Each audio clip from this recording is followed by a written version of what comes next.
الحمد لله وكفى والصلاة والسلام على من لا عباده الذين اصطفى أما بعد فأعوذ بالله من الشيطان الرجيم بسم الله الرحمن الرحيم وقال الله تعالى إن الدين عند الله الإسلام صدق الله العظيم. انتهائی واجب الاحترام او زمان قابل قدر محترم و عزتمند مسلمانان ورونو بحسب معمول چې څنګه په نورو پروګرامونو کې زمونږ د دارالفتاء والقضاء رئیس مفتي غلام فرید حقانی صاحب دامت برکاتهم العالیه د تاسو هغه مسایل د ژوند سره تړلي شوي چې په کم مخې ته موږ ته راځي تاسو د سوالاتو جوابات په فرمایل دغه رنګ موږ یو ځل بیا حاضر تاسو په خدمت کې او موږ سره ګران مشر د دارالفتاء والقضاء رئیس مفتي غلام فرید حقانی صاحب دامت برکاتهم العالیه تشریف فرما دی موجود دی. نو باقاعده د پروګرام آغاز کو مفتی صاحب محترم زمونږ یو ملګری دی اسامه خان د تپوس کوي چې نبی اکرم صلی الله علیه وسلم معراج په شپه باندې د الله رب العالمین سره ملاقات شوی دی او کنه د شوی الله پاک لیدلی دی او کنه. اعوذ بالله من الشیطان الرجیم بسم الله الرحمن الرحیم رب اشرح لي صدري ويسر لي امري واحلل عقدة من لساني يفقهوا قولي. دغه قول کې اختلاف دی چې آیا نبی علیه الصلاۃ والسلام په خپل سترګو مبارکو باندې الله جل جلاله د معراج په شپه لیدلی او کنه. یو طرف ته جلیل القدر صحابه کرام دی ابن عباس رضی الله تعالی عنه هغه سره نور ملګري او هغه فرمایي چې یقینا چې نبی علیه الصلاۃ والسلام معراج په شپه باندې الله جل جلاله په خپل سترګو مبارکو باندې لیدلی دی. بل طرف ته عبدالله ابن مسعود رضی الله تعالی عنه حضرت عائشہ رضی الله تعالی عنها جلیل القدر نور صحابه کرام هغه بل طرف دا وایي چې قرآن کې الله فرمایي لا تدرکه الابصار وهو يدرك الابصار. نو د قرآن پاک ته نص مطابق نبی علیه الصلاۃ والسلام قطعا په دنیا کې په سترګو باندې الله پاک لیدلی نشي د لپاره د آخرت سترګې پکار دي. نو د دې خبرې جواب هغه علما کرام چې فرمایي چې الله پاک نبی علیه الصلاۃ والسلام لیدلی دی نو هغه وایي چې معراج کې الله نبی علیه الصلاۃ والسلام په یو بل دنیا کې و اسمانونو دنیا کې د آخرت ولا کم معاملات شوي نو هغه بدن نبی علیه الصلاۃ والسلام سترګې شوي دا د آخرت سترګې چې په کوم باندې الله پاک لیدلی شي. نو لہذا هغه وایي چې نو الله پاک نبی علیہ السلام په دنیا کې دنیا په سترګو نه دی لیدلی بلکې یو بل عالم کې په اسمانونو کې په خپل سترګو لیدلی دی چې آغازو کې الله پاک طاقت ورکړی او معراج په شپه باندې سدرۃ المنتهی نه بره نبی علیہ السلام تلی او ځینې علما کرام یې چې نه نبی علیہ الصلاۃ والسلام الله جل جلاله په خپل نه دی لیدلی. قرآن پاک کم آیتونه دی هغه کې صراحت نشته خو احتمال لري د دواړو معناګانو که دا معنا ته اخلي سوره النجم کې اول آیتونه دي چې الله پاک لیدلی دی ولقد رآه من آیاته الکبرى من آیاته الکبرى یعنی آلته کې الله پاک لوی نشانی ورته خودلې په دې کې د الله پاک دیدار هم ته مراد دی. او ځینې آیتونو کې دا احتمال دی لکه لا تدرکه الابصار وهو يدرك الابصار چې الله جل جلاله نبی علیه السلام په خپل سترګو مبارکو باندې نه دی. بهر صورت په دې باندې دوه علما کرام شبیر احمد عثماني او انور شاه کشمیری رحمت الله علیهما د دواړو په دې اتفاق دی چې په دې کې او مطلب پکار دی چې دا مسله داسې نه ده چې خبر کې به انسان نه تپوس کیږي نو په دې باندې کف لسان پکار دی نو ډیر سویل نه دی پکار چې چا کم طرف ته ذهن دی بس دی په دې ډیر زور نه ورکوي په دې مناظرې او بحثونه هم نه کوي چې آیا الله پاک لیدلی یا نه دی لیدلی. دواړه طرف ته صحابه کرام شته لوی لوی علما کرام شته امید دی چې زمونږ ملګری وپوه شي. جزاک الله مفتی صاحب محترم زمونږ یو بل ملګری دی د حکمت الله د بهر ملک نه دا و چې احمد نوم باندې دا کس دا سوچ وکړي چې یاره دې ځل زه کله دی په خپل ملک لاړ شم پاکستان ته او سوچ کې دا وي چې زه به خپلې مور ته ټلیفون کوم کال به ورته کوم چې زه خپلې ښځې طلاق ورکوم نو په دې سوچ باندې یا دا طلاق وکړي که نه. د ملګري د مسلې صورت داسې بیان کړی چې احمد سوچ وکړي فکر وکړي خو دا تیر دی چې په سوچ کې ویلي او که په ژبه باندې ویلي دي او تعلیق طلاق یې داسې کړی چې زه چې کور ته لاړ شم نو مور له به ټلیفون کوم چې ښځه په ما طلاقه ده نو دغه صیغه چې کله دا د حال صیغه ده نو حال صیغې سره ښځه طلاق کیږي خو لیکن دا په دغه ځای کې اراده د طلاق نه وه، یعنی بالفعل د طلاق نه اچولو، دوی خبر ورکوه آینده د مستقبل لپاره یوه اراده یوه وعده یې کړې ده، نو په وعده او په اراده باندې طلاق نه کیږي. اگر چې دغه الفاظ د حال دي خو دا د په بالفعل طلاق په نیت نه دی ویلي بالفعل سړی طلاق ورکوي، بلکې د وعدې او د ارادې په نیت باندې ویلي دي. او دویمه دا خبره چې دی وایي چې زه په شک کې یم، نو شک چې دی الیقین لا یزول بالشک، شک چې کوم ځای کې راشي نو بطل احتمال هلته کې راشي، نو شک چې کله راشي نو هغه ختم شي، دا کم احتمال د یقین دی. نو مسله په شک باندې نه ثابتېږي، طلاق نه ثابتېږي. اول دا چې په شک باندې نه ثابتېږي، دویمه دا چې کوم الفاظ دي دا بالفعل د طلاق نه دي بلکې د وعدې دپاره دي، نو لہذا طلاق نه دی واقع شي. جزاک الله. مفتی صاحب محترم، د بل یو ملګری دی سراج الدین عابد صاحب دا تپوس کوي چې زما یو ملګری په بینک کې مزدوره کوي او هغه چې کوم د 8000 روپۍ تنخواه اخلي، دا بینک کې دا مزدوره کول دپاره څنګه؟ څومره بینکونه دي چې په دې کې څوک مزدوري کوي، نوکري پکې کوي، چوکیداري کوي، د دوی تنها حرامه ده. علما په دې باندې متفق دي. البته چې کم بینک کې نوکران دي، علما کرام دوی دپاره دا حکم لیکي چې بلې نوکرۍ تلاش ته کوي 100% ټول صلاحیتونه استعداد دی په دې استعمال کې چې بله نوکري الله حلاله ورکړي، که دې نه کمه تنهایي وي الله به پکې برکت واچوي. کوشش دې دا کوي بله نوکري دې غواړي تر څو پورې چې بله نه یې میلاو شوې د بینک نوکري دې نه پرېږدي، ځکه چې داسې نه وي چې غربت یا فقر راشي نو کفر ته سړی بیا د کفر چې فقر چې کم دا سړی کفر ته رسي. نو لہذا دې نه مخکې چې دته بله څو پورې میلاو شوي ني هغې پورې دې څه کوي د بینک نوکري کوي، استغفار دې په وایي بله نوکري دې غواړي. غلام قدر جیلاني صاحب وایي چې مولانا صاحب کمیشن کاري جایز ده او کنه. په هر کار کې کمیشن چې کم دی دې دپاره بابونه فقه کتابونو کې شته سمسره په نوم باندې، نو سمسره یا کمیشن اخیستل جایز دي خو شرطونه دي ورته چې په کمیشن اخیستلو کې دروغ نه وای او پیسو تعین شوی، مشتری وي یا بایع نه اخلي، دواړو نه اخیستلی شي یو نه اخیستلی شي، خو تعین به د پیسو کوی چې دومره پیسې به ماله راکوي، او بیا په څیز اخیستلو یا خرڅولو کې به هېڅ قسم دروغ نه وای، دوکا به نه بل مسلمان له ورکوی. نو نن سبا چې څوک کمیشن اخلي نو هغه په بایع نه اخلي که مشتری نه اخلي، نو د هغه څیز دومره ګران نه وي او دی ګران ثابتوي چې خرڅ شي، نو په دې دروغو باندې د کمیشن حرامېږي چې دروغ یې پکې وي. نو کمیشن کارۍ نه پکار دی چې ځینې خلک علما دې ته مکروه لیکلي، فتوا دا دی چې جایزه ده خو شرطونه متقاضي، دا شرطونه په نن سبا حالاتو کې موجود کېدلی نشي، موجود کېدلی نشي، نو دې کمیشن کارۍ نه علاوه د بل یو داسې کار شروع کړي حالات. اوس کمیشن کارۍ کم کار دی، دا ډېر نازک کار دی، په دې کې شرطونه دا دي چې دروغ به پکې نه وایي، دروغ نه وایي نو شی به څنګه خرڅه.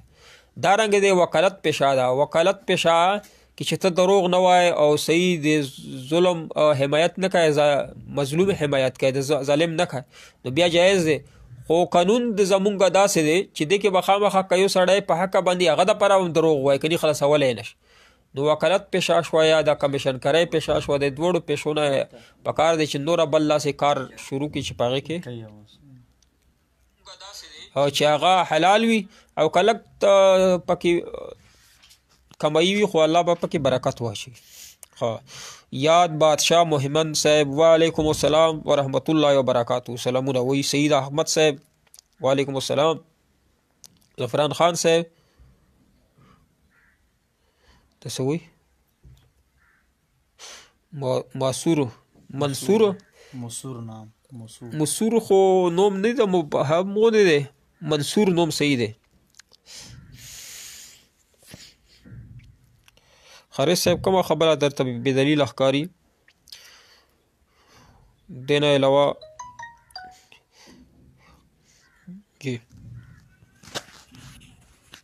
جزاک الله.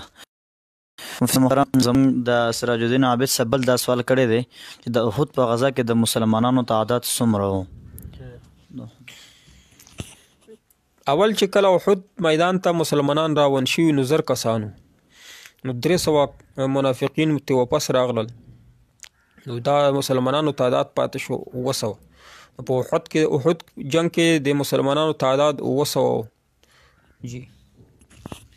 جزاک الله. بل د مفتی عاصم صاحب د لکه مرت نه دا سوال کوي مفتی محترم د محروم د وفات تعزیت څه طریقه ده؟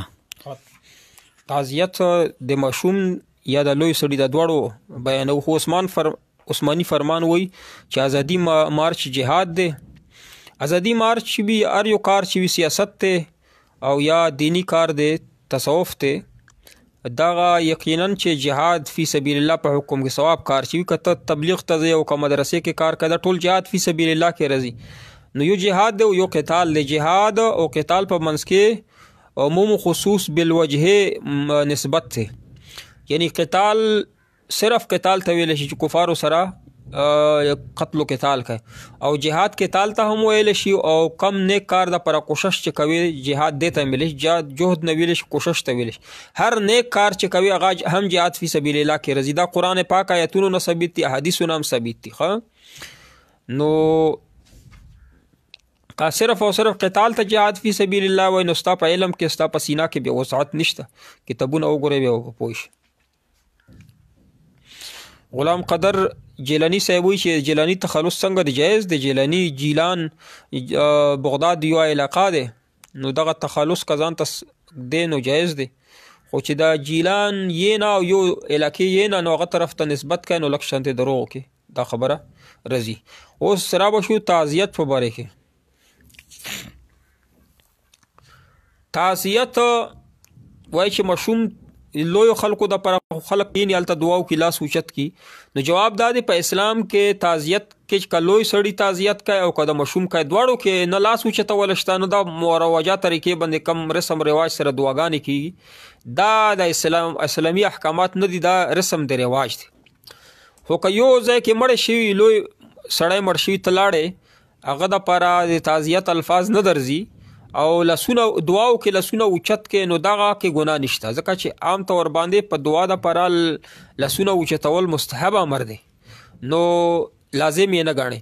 خو زمونږ علاقو ستاسو علاقو کې چې بار بار یو کس راځي یو کس وایي چې راشه چې دعا وکړو بل راشي چې راشه اوچت اواز سره وایي چې راشه دعا وکړو چې کم کور ولا دی هغه به اروي نو دغه دعا نه ده دا ریاکاري ده. نو ریاکارۍ سره چې کم یو عمل کېږي دا ګناه د ثواب پکې نشته ده. خو بهر صورت که څوک ریاکاري پکې نه کوي په اسلامي طریقې باندې دعا کوي نو لوی دپاره هم په دعا کې لاس اوچتولی شي. ماشوم دپاره هم ماشوم دپاره دعا کوي نو آخرت ذخیرې دپاره به دعا کوي چې الله دې آخرت دپاره ته ذخیره وګرځوي. ریاض اویس صاحب وعلیکم السلام. د ټولو ملګري د الله پاک دنیا آخرت کې کامیاب کړي. جزاک الله. مفتی صاحب محترم د حارث محمد دا ټک دا سوال کوي چې زما تره او زما والد صاحب دواړه شریک وو په یو کور کې اوسېدل نو دې کې د یو کس چې کوم د ګټه او آمدن و او د بل نه و نو د دواړو چې کوم د اوس خپل منځ کې جدا کېږي شریکي ول نه غواړي نو د دواړو د بېلېدو څه طریقه ده چې بېلېږي سره چې دوه وروڼه په شریکه باندې او یو کس کور کې پیراداری کوي یا ماشومان ساتي یا کور کار کوي کور کې وي او بل بهر ملک پیسې ګټي وي شریک پیسې کور ته رالیږي نو چې کله بیلیږي نو دې ته به نه ګورو چې یو ډېره ګټلې یو کمه ګټلې دواړه به په منځ کې مال ټول نیمایي. البته کم رور چې پیسې ځان ته ګټي او په خپله نوم باندې ځان دپاره لیکي کمه ځمکه ځان دپاره ولیکله کمه ګاډۍ ځان په نوم باندې ولیکه نو دا شریک بیا نه دی چې کور ته یې رالیږي شریک څیزونه خو بیلوي خو کم ځان دپاره څه کور اخیستی وي خپل نوم باندې لیکلی نو بیا هغه ته نشي بیلولی.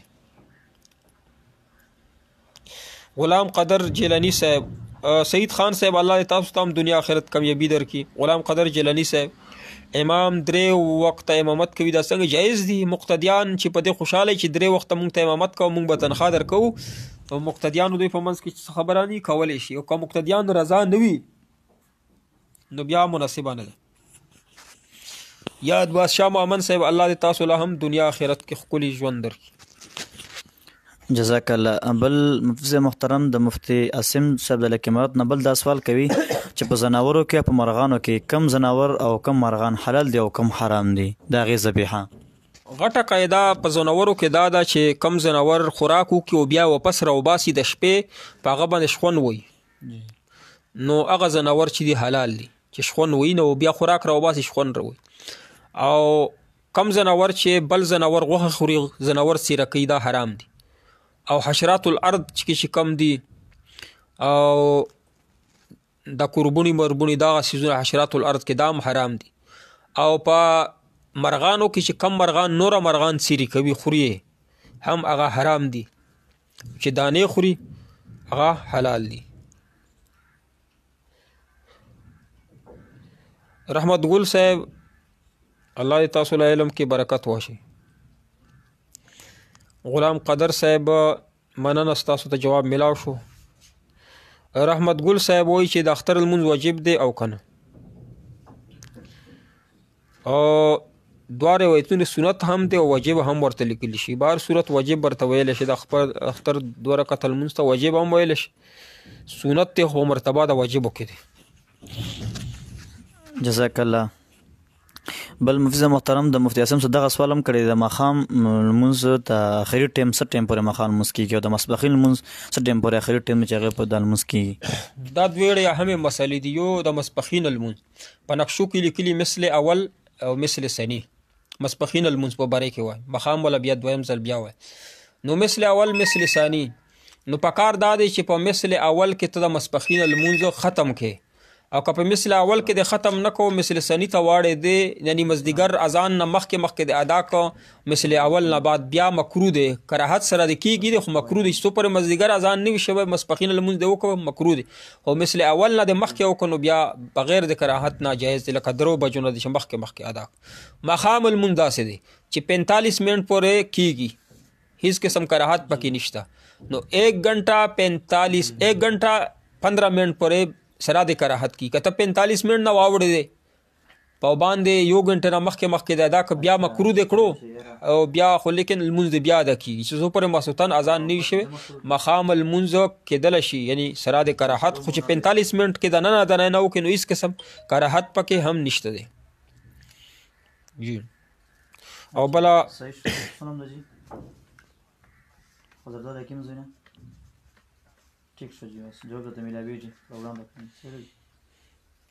کومه خبره تاسو ته دلیل پکاروي یا کومه خبره تاسو ته معلومه شي دا کتاب حواله مطابق صحیح مونږ نه دا ویلي، بیا مونږ ته ویلی شي چې مونږ یې تصحیح وکړو.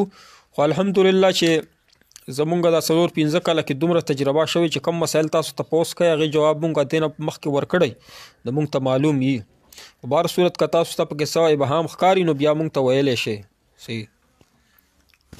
جزاک الله. مفتی محترم د حضرت الله د وزیرستان نه دا معلومات کوي، جواب غواړي، وایي چې کوم ملګري جمع کې ځان شریک کوي او آخري رکعت وي د امام صاحب او آخري قاعده باندې دوی راایثار کوي امام صاحب سلام اړوي او دوی چې څنګه پاسې دوباره بل چا سره په جمع باندې ودرېږي څنګه نه بله جمع شروع کوي، کسانو کې یو کس وړاندې شي. دا سوال کوي حضرت الله وزیرستان نه چې که جمع ولاړ وي او آخري قاعده شروع وي، دې کې سالکان راشي څه ملګري راشي او آخري رکعت کې ځان شامل کړي په جمع کې، او هغه ټایم کې امام صاحب سلام وګرځوي وایي دوی مو سره پکې شریک شوي او دوباره جمع شروع کړي، هغه کسانو نه یو کس وړاندې شي دوباره جمع څنګه دوباره؟ نو چې امام سره شریک دي نو بیا بل هغه خپله مقتدیان دي چې کم لمونځ پاتې شوی وروستو بیا ادا کوي، بیا مقتدي پسې وروستو د بل چا اقتدا روانه ده. که مقتدیانو کې یو کس وړاندې شي په هغه ټایم کې سلامونه ګرځوي، سلام یې نه دا مقتدي دی که نه مقتدي اقتدا په بل مقتدي پسې دا جایزه نه ده. او که سلام یې واړه او بیا سر نه لمونځ شروع کو بیا اقتدا جایزي.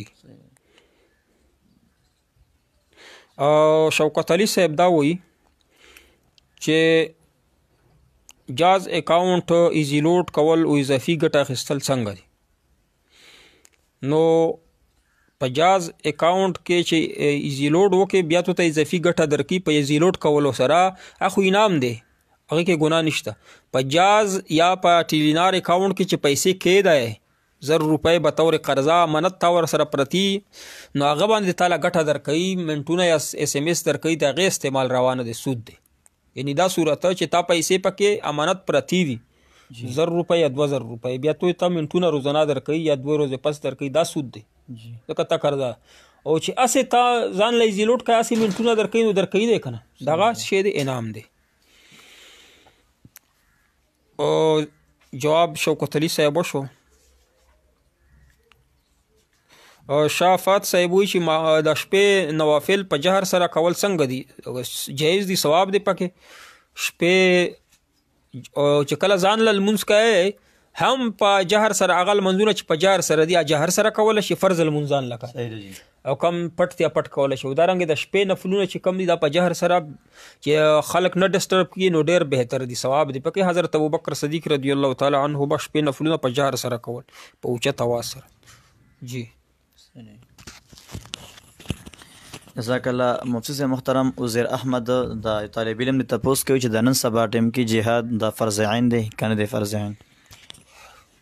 جهاد کم پاکستان ملک کې تپوس کړی نو د کشمیر په وجه سره چې کشمیر انډیا قبضه کړه دی په دې وجه باندې په پاکستان باندې یقینا چې جهاد فرض دی، چې جهاد کشمیر د پاکستان حصہ ده او مسلمانانو ملک دی. پاکستان یې اوس پر دعوا کوي خو لیکن دا فرض عین دی، خو فرض عین د پر شرایط دی تا باندې المنس فرض عین وي او څوک ته کمره کې بند کی او د ستا د نه پرې المنځ ته نه پرې نو تا خو ګناهګار نه کنه ته مقرا یعنی ته چا محبوس کړي پابند کړي نو کولای نشي نو ته نه ګناهګار.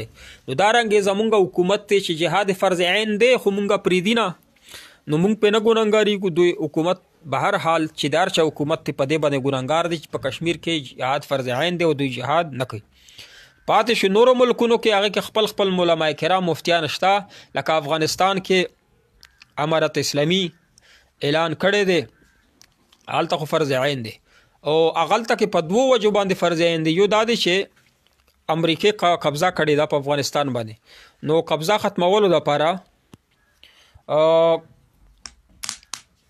ختمولو دپاره جهاد کول دا په افغانیانو باندې فرض عین دی. دویمه خبره دا ده چې کم افغانیان ووټ اچوي که نه نو دوی دپاره د ووټونو اچول جایز ځکه نه دی چې دوی د امیر المؤمنین سره یو ځلې بیعت کړی. امیر المؤمنین بیعت یې کړی دی، امیر المؤمنین یا موجود دی، هغه خلیفه هم موجود دی، هغه وفات شوی دی الله دې جنت نصیب، هغه خلیفه موجود دی. دغه بیعت افغانیانو ټولو کړی چې څه کم ځای کې افغانیان دي، یورپ کې دي، پاکستان کې دي، افغانستان کې دي، نو دوی امیر المؤمنین سره جهاد فی سبیل الله باندې بیعت کړی. نو څو پورې چې خلافت بیا واپس نه راغلی نو د افغانیانو باندې جهاد فرض عین دی. یو په دې وجه باندې چې دوی بیعت کړی امیر المؤمنین سره او وټونه چې دوی لپاره وټونه اچول حرام دي ځکه چې دا بیعت ماتول دي. تا بیعت کړی دی نو بیعت بیا نشه ماتوله، دا اسلامي مسله ده. دویمه دا خبره چې دا هلته امریکې قبضه کړې ده، امریکې قبضه ختمولو دپاره افغانستان نه په ټولو افغانیانو باندې جهاد فرض عین دی چې په هر ځای کې وي. نو کم افغانیان چې په یورپ کې دي، پاکستان کې دي یا نورو ملکونو کې دي، هغه مجبوره دي ګټې دپاره تللی دي، نو چې هغه فرض عین جهاد ته راتلی نشي کم از کم مالی امداد یې کولی شي او خپله ژبه جهاد باللسان هم کولی شي، په ژبه باندې طالبانو امداد کولی شي. امارت اسلامي که دا هم نه کوي او یورپ ته تښتېدلی دي او یا په افغانستان کې دي امریکې حمایت کوي او نو د امیر المؤمنین بیعت یې هم مات کړی دی نو د دوی حکم د مرتدینو ده. الله پاک ته دوی ټولو ته هدایت نصیب کړي. جزاک الله. مفتی صاحب محترم دغه عمرزه یو بل ته تپوس کړی د نن سبا ټیم کې د اټومیټک واشنګ ماشین دی دغه کپړې وینځل او پاکیږي کنه پاکیږي صحیح؟ واشنګ ماشین کې چې ته بالمازه ناپاکه کپړې واچای نو هغه کې ته وینځې دغونه ته لري کې خو بیا به په اوبه اچای. واشنګ ماشین نه چې راوباسي بیا پاکه اوبه پکې واچای ځکه چې دا ګنده اوبه کې ته صفا کړې بیا دې چې اوبه په سو پرې اچولې نه نو پاکیږي نه. دا جواب شو. مفتی صاحب جاوید خان وایي چې السلام علیکم. وعلیکم السلام. ما د یو کس نه 50,000 روپۍ اخیستې دي د کاروبار دپاره، هغه لا زما د میاشتې څه پیسې ورکوم، هغه ماته صحیح شرط نه دی کې هغه زما سره ګټه او تاوان مانی، آیا په دې سود راځي؟ چې څومره ګټه ته کوې د هغې نه په تناسب سره پیسې ورکوې، خو چې کله حساب کتاب کوې بیا جایز. چې حساب کتاب نه کوې کاروبار دې روان کړی بس ځان نه کله 3,000 ورکوې کله 5,000 دا سود دی. حساب کتاب به هره میاشت کوې چې ما څومره ګټه وکړه هغې ګټه کې نقصان دې کړی نه به یې ورکوې که ګټه دې کړي نو هغه همره تناسب به ورته مقرر کړي چې دومره ته مقرر کړی دی نه بیا هم سود کې راځي ورته وبولي چې دومره فیصد ګټه به تعالی درکوم. امید دی چې جواب به ته میلو شي.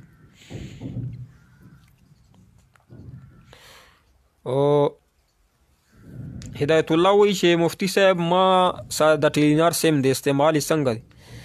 مونږ اورېدلي چې ټیلینار د کم ملک چې ناروې قرآن پاک توهین یې کړی دی د هغه ملک دا ټیلینار هغې کمپني ده چې د هغې کمپني وي ثابته شي نو بیا ټیلینار استعمال تا دپاره اسلامي غیرت تاله اجازت نه درکوي اسلامي کومه جذبه ده او غیرت ته تاله دا اجازت نه درکوي چې ته د دوی سره کاروبار وکړه د دوی ټیلینار سیم استعمال کړه.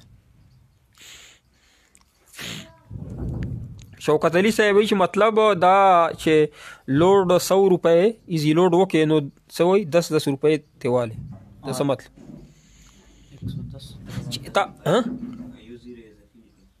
110 روپۍ ته سیوا درکوي که نه سیوا درکوي هغه انعام دی چې ایزي لوډ سره ته ایزي لوډ خو باسې کوې که درکوي او که نه یې درکوي نو دغه انعام دی نو دا تاله جایز دی. نو سید خان صاحب وایي چې مفتی صاحب چا نه سهار ډېر لمونځونه پاتې شوي نو سهار قضایي لمونځ ماسپښین یا مازدیګر کې ادا کولی شي یقینا ماسپښین یا هم ادا کولی شي او مازدیګر لمونځ نه مخکې هم ادا کولی شي مازدیګر لمونځ دې نه کړه مخکې قضا څومره یې ټول ادا کوه خو البته چې صاحب ترتیب وی 15 لمونځونه درنه قضا شوي ني نو صاحب ترتیب دا دی چې یو سړی د سهار لمونځ یې قضا کړه نو ماسپښین لمونځ یې وکړو ورته یاد و د سهار لمونځ ښه ورته یاد و چې څو پورې سهار لمونځ نه یې کړه که نه د ماسپښین لمونځ یې نه کېږي او بیا مازدیګر هم ورته یاد و چې ما خو ماسپښین هم قضا شو سهار هم قضا شو د یاد و مازدیګر یو مازدیګر یې هم قضا شو نو 15 لمونځونه یې داسې چې وکړ نو 15 وړه قضا شو د نه بعد نور لمونځونه یې کېږي ځکه ترتیب یې مات شو. امید دی چې دا مسله به ته خپل امام نزدا کې جماعت کې چې صاحب ترتیب څه مسله که صاحب ترتیب نه وي نو بیا سهار لمونځ درنه قضا شي ته ماسپښین وکړې مازدیګر وکړې کېږي بیا.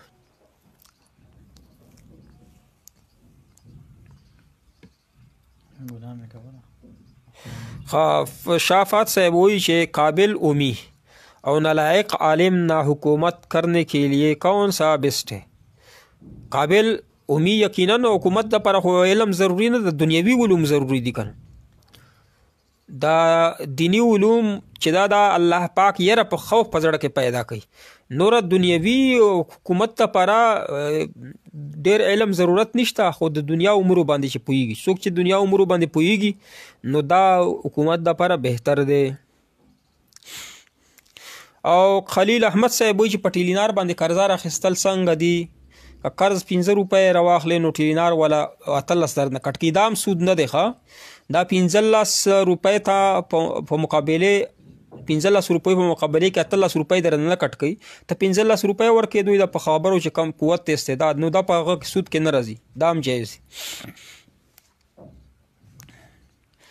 جاوید خان صاحب وایي چې مفتی صاحب ما په یو ګناه کوله ما بیا په قرآن خلف واغستو نو بیا مې هم هغه ګناه کوله د قرآن د خلف باوجود قرآن باندې د حلف کړی قسم دې کړی نو بیا د هم ګناه وکړه نو ګناه خو ګناه د هغې باندې استغفار وایه او د قسم کفاره ورکه قسم کفاره دا ده چې 10 کسانو لا روټۍ ورکه نو یو کس له به سهار او ماښام 2 ټیمه روټۍ ورکه یا د هغې پیسې ورکول یا که وس دې نه رسي 3 کسانو ته 3 روژې وساته.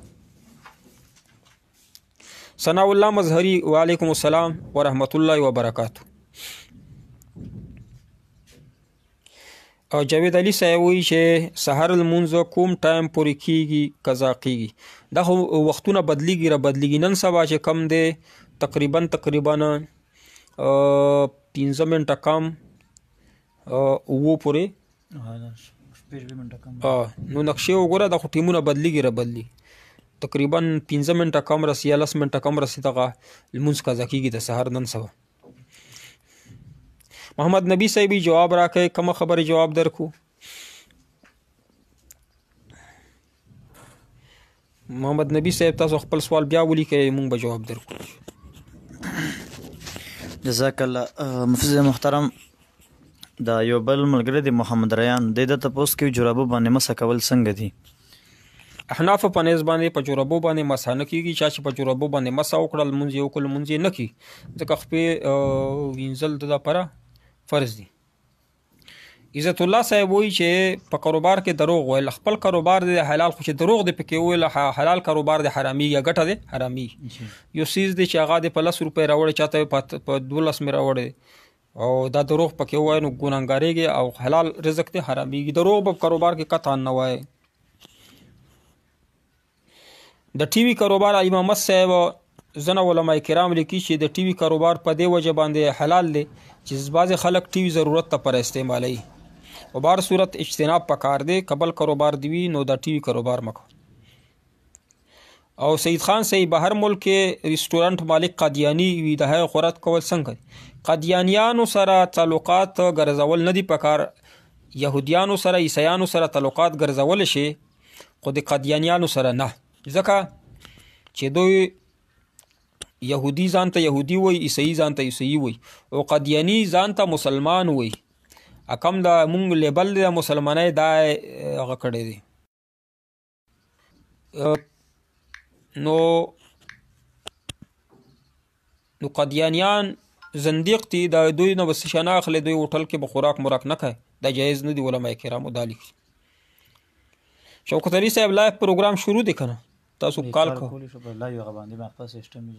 په دې کال نو دا تا کم نمبر وایي که نه 09152 30 330 په دې باندې کال کولی شي. لایو کم سوال وي تا ته به ډایرکټ انشاءالله جواب درکو. خا محمد نبی صاحب وایي چې پنجپیریان څنګه خلک دي؟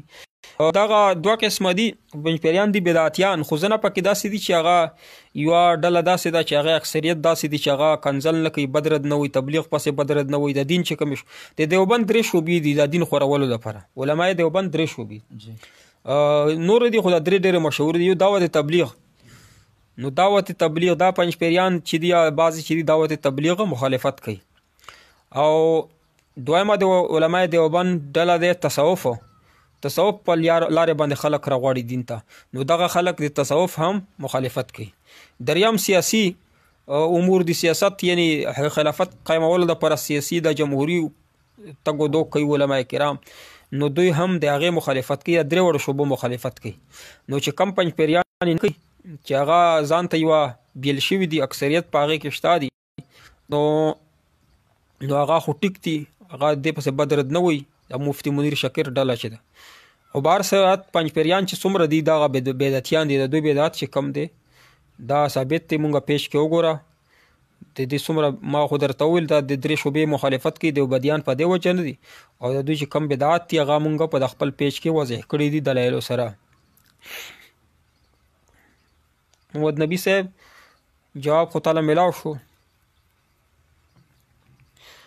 او خلیل احمد صاحب د سرکاري ملازمینو چې جی پی فند کټیږي، چې کم سرکاري ملازمینو جی پی فند په خپل حکومت کې کټ کوي نو هغې باندې سود ورکوي، نو هغه جایز دی. علما کرام دې ته لیکلي، خو چې په خپله مرضی جی پی فند زیات کټ کوي نو بیا پې ګناهګارېږي. نو حکومت چې درنه کټ کوي وروستو یې درکوي په پنشن کې، دا جایز دی، خو په خپلې مرضی به یې زیاتوي نه. جواد علي جواب راکه که نه کم جواب درکو. علي محمد صاحب د ټي وي په کاروبار پیسې چې د چا په هغه ګاډې تیل واچوي نو ګناهګارېږي. ټي وي کاروبار ماته ځنه علما ورته جایز ویلي دي، خرڅولی شي، خو اجتناب پکار دی.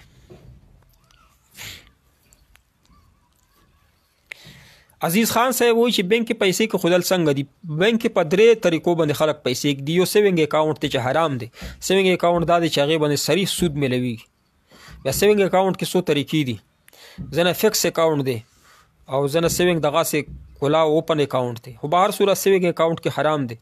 یو کرنٹ اکاونټ دی، کرنٹ اکاونټ د ضرورت په بنا باندې جایز دی، یو بل ځای ته پیسې پې لګي، تنخواه پې اخلي ضرورت په بنا باندې. او یو د لاکر اکاونټ دا د ضرورت په بنا باندې جایز دی. لاکر اکاونټ کې خلک خپلې پیسې او سونې مونې ږدي. نو بل سوال څه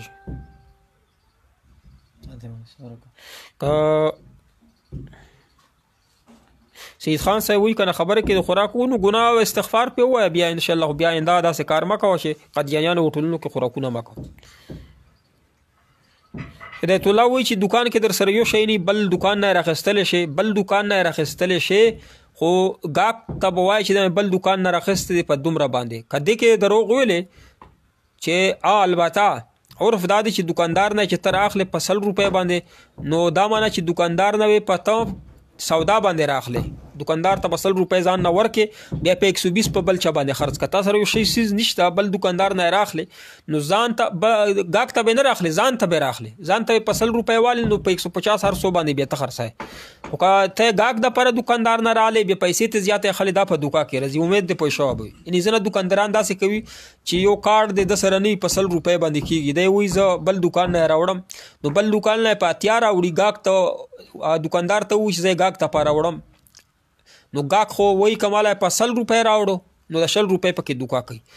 ته به دکاندار ته ووایي چې بس په اتیا دی به زما شو 80 روپۍ به زه درکوم ما پسې ولیکه بیا په دکاندار په 100 خرڅ کړه. جاوید علي صاحب زما سوال بل دی که نه که زه مونځ کوم ټایم مطلب 10 بجې پورې سهار چې تا نه لمونځ قضا شي نو 10 بجو پورې کولی شي سهار سنت هم قضا وکړه او فرض و قضا ټول عمر به دا کار نه کوي کله کله داسې درنه وشي نو جایز دی.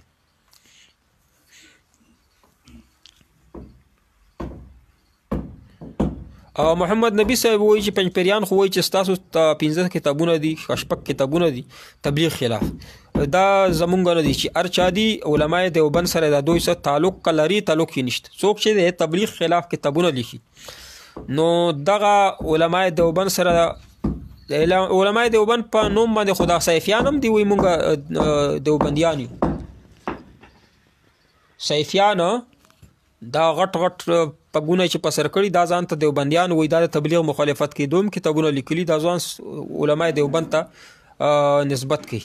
نن سبا خدا سے کار دی چې کم د غلطه ډلې دي نو ځان باندې دیوبند لیبل ولګوي نو دیوبند لیبل چې ولګوي نو دا داسې دی لکه جاپان کمپني چې ګورې جاپان کمپنی چې کم مشینونه دي که نه سامان دی هغه خلک ډېر په شوق سره اخلي د چاینا سیزونه نه اخلي نو چاینا مال چې کم خلک خرڅوي دغه نورې فرقې سیفیان شول پنځپیریان شول نو دا په ځان باندې دیوبند لیبل لګوي چې د زمونږ نه د خلک سیزونه والي نو خلک بیا وروسته وپېژني چې کله تبلیغ مخالفت څوک کوي نو پوه شه چې دغه ډله تعلق د علماء دیوبند سره نشته. علماء دیوبند خو د تبلیغ جماعت چې د علماء دیوبند جوړ کړی چې مخالفت یې کوي دیوبند سره تعلق نشته دی.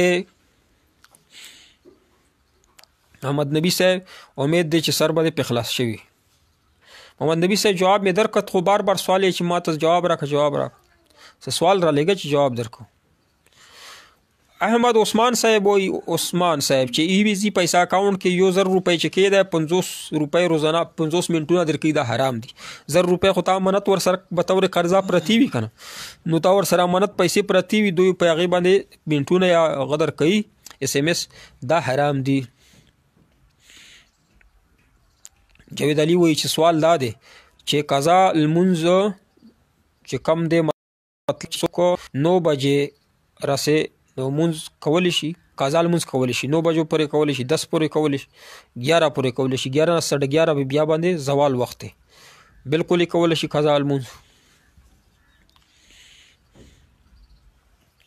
جی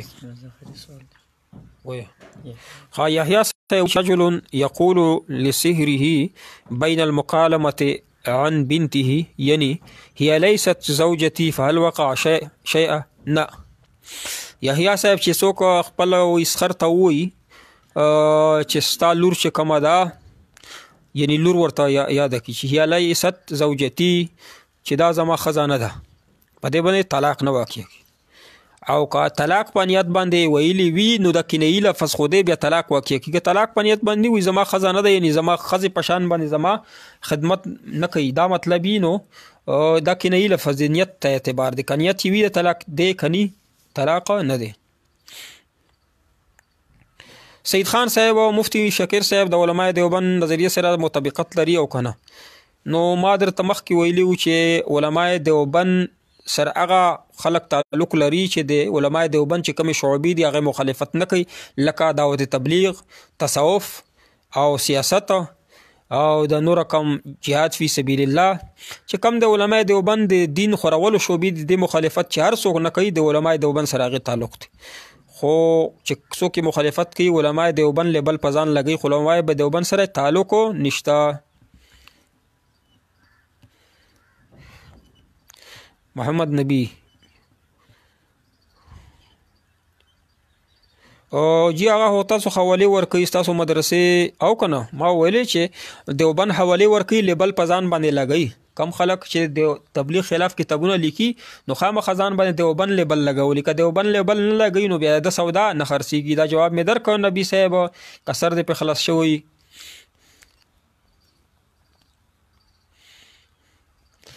د علماو په منځ کې خلیل احمد صاحب سوی په منځ چې کوم اختلاف ته لکه څوک ځان ته پنجپیریان وایي، څوک بریلیان، څوک دیوبندیان، څوک څه او څوک څه حلال څه بولي، څوک څه پکار دي.